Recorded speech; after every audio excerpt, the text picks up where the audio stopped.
Want some marriage tips from a Swami?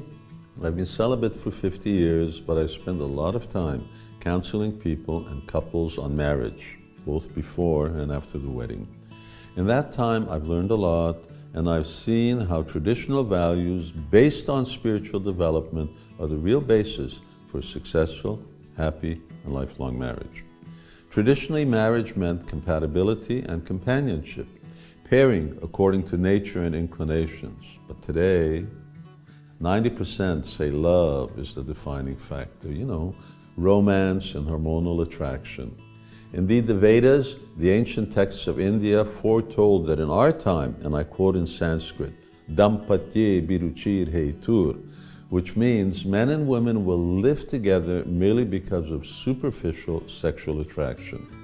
Interestingly, 80% still marry for a lifelong relationship, but only half those marriages succeed. And only 5% of those that succeed are truly happy. Pretty low success rate. In the meantime, marriage is big, big business. From engagement rings and wedding gowns to extravaganza celebrations that cost millions. It's 300 billion a year and rising. Let's admit it, today's system of marriage or cohabitation isn't the success story starry-eyed romance made it out to be. And the reason? Worldwide, the purpose of life, self-realization, and spiritual development has been lost. It's wiped out. And the outcome is that the purpose of marriage is dead. In principle, marriage is about two people having the same spiritual goal and being dedicated to helping each other and their children grow spiritually. As a basis for spiritual compatibility, it is important that psychological natures are also compatible. That way a couple can agree on how to live and how to develop spiritually. So these are the two aspects of a successful marriage. Spiritual growth is the bond and goal, and compatibility is the facilitator. In my experience, problems arise when marriage is not based on spiritual principles and when the interpersonal conflict undermines spiritual growth.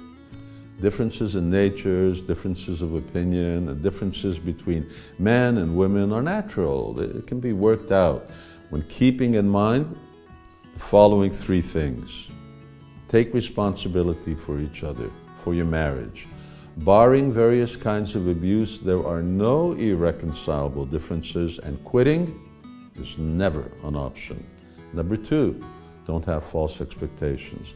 Accept people for what they are. Make a marriage of what you both are and not what you think you should be. And number three, see your role as a servant, not as a master. Marriage involves rising above personal attachments by serving each other. It may not be easy, but it helps you grow, and it's an opportunity to shed your false ego.